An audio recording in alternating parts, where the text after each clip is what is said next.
고려인 환관 박불화가 앞장서서 황제인 순제에게 왕위를 장성한 황태자에게 넘길 것을 요구한 것이다. 일종의 쿠데타 모의인 셈이다.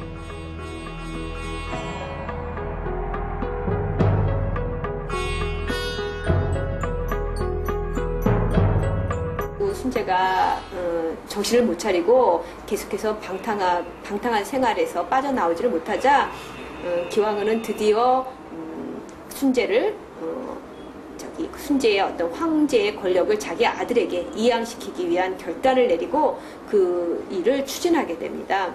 그 과정을 보면은 물론 자기 자신의 어떤 권력에 대한 야망이나 욕심 이런 것들이 물론 밑바닥에는 있었겠지만 보다 중요한 부분은 기왕으로서는 그 당시 원 사회에 흔들리고 있는 동요되고 있는 어떤 정치 권력을 안정시키기 위해서 최대한 노력을 했던 측면으로도 볼 수 있을 것 같아요. 순제의 반발로 양위는 이루어지지 않았지만 오히려 순제 편에 서서 기왕후의 모의를 거부했던 재상만이 귀양가는 것으로 마무리 지어진다.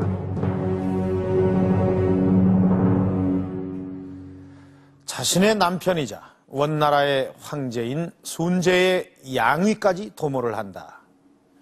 이것은 기황후의 힘이 얼마나 컸었는지를 짐작하게 해주는 부분입니다. 그러나 이 한 나라의 황제가 엄연히 존재하고 있는데도 이 황후가 이렇게 많은 활약을 한다는 것은 결코 자연스러운 일은 아닐 것입니다.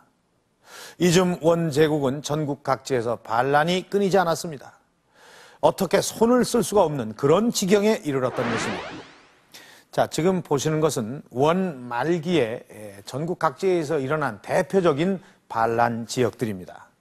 여기 보면 양자강 유역, 강남, 또 황하 유역, 이 전국 각지에서 반란이 계속됐는데 이 중에서 가장 대표적인 것이 이 황하 유역에서 일어났던 홍건적의 난입니다.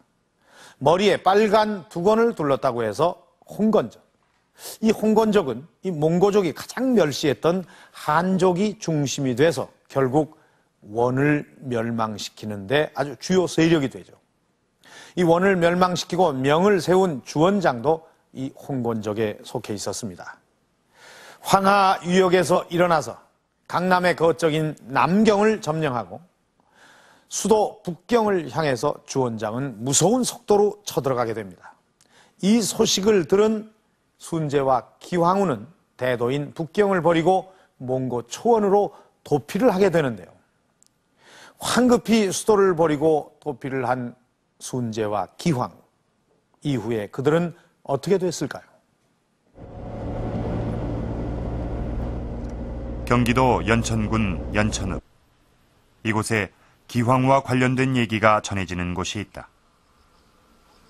지금은 밭으로 변해버린 조그만 야산.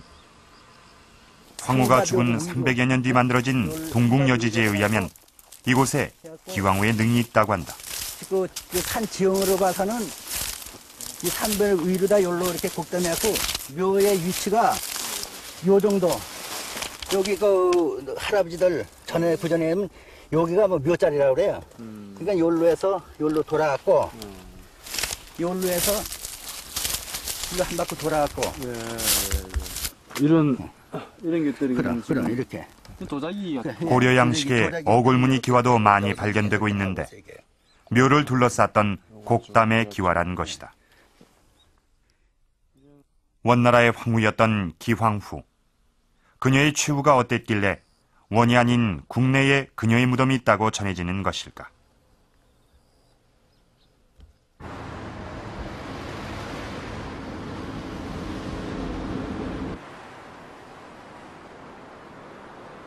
취재진은 기황후의 최후에 관한 기록을 찾기 위해 베이징 도서관을 찾았다.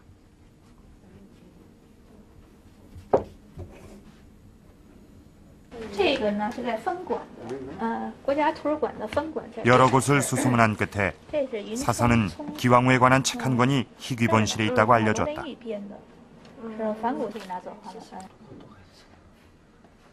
베이징 도서관 희귀본실.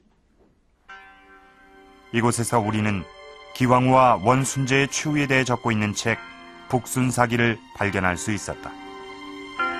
신하 6일이 도피하는 원순재를 수행하며 17개월 동안 쓴 책이다.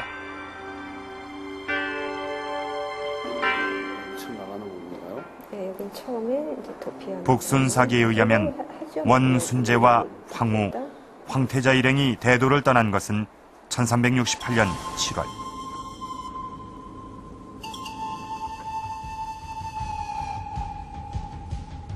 도피 행로는 상도, 응창을 거쳐 초원으로 이어진다.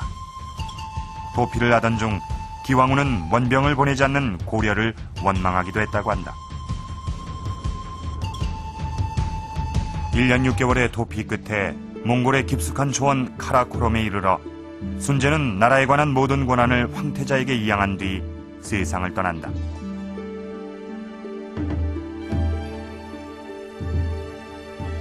기왕후가 낳은 아유시다리 황태자는 북원의 황제가 되지만 기왕후의 추후에 대한 기록은 보이지 않는다.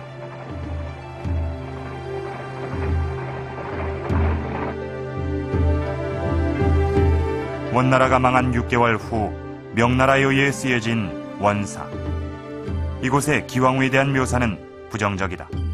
元史和高丽史对齐皇后呢，都是采取否定态度。他俩的共同性就是因为，无论是元史还是高丽史，都是封建，都是站在封建的儒学的立场上来写的。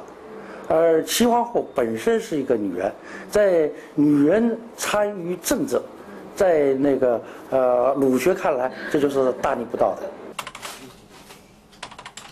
기왕후가 이렇게 부정적으로 기록된 데는 기황후의 오빠 기철도 한몫을 한다. 원황후의 세력을 등에 업은 기철은 고려 내에서 왕의 버금가는 권력을 누리며 많은 횡포를 부린다. 그 대표적인 예로 충모강에 의한 개혁 정치를 좌절시키기도 했고 또 각지에 농장을 개설하여 인민들을 경제적으로 수탈하기도 했고 또 충해왕이 체포되어 원으로 연행될 때에 기철이 앞장서기도 했습니다. 결국 기철은 원나라의 세력이 많이 약해진 후기 원에 알리지 않은 채 비밀리에 공민왕에 의해 처형당한다. 기왕후도 고려의 왕을 책봉하는 과정에 개입해 자신이 부리기 쉬운 사람을 세우는 등 고려의 입장에서 볼 때 부정적인 일들을 자행하기도 한다. 그러나 긍정적인 면들도 없지 않다. 충렬왕 이후 80여 년간 계속되던 공녀의 징발을 금지하는 영을 내린 것도 바로 순재 때다.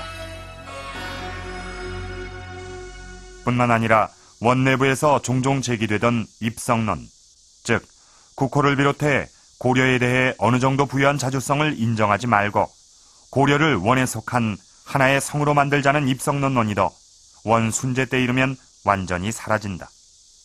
기왕후가 집권할 시기의 전후를 해서 고려를 원의 직활지로 편입하려고 했던 입성론이 영원히 폐지되었다든가 또 그 자신이 끌려갔던 공녀나 황관들의 불법적인 징발이 가감히 축소되고 있습니다.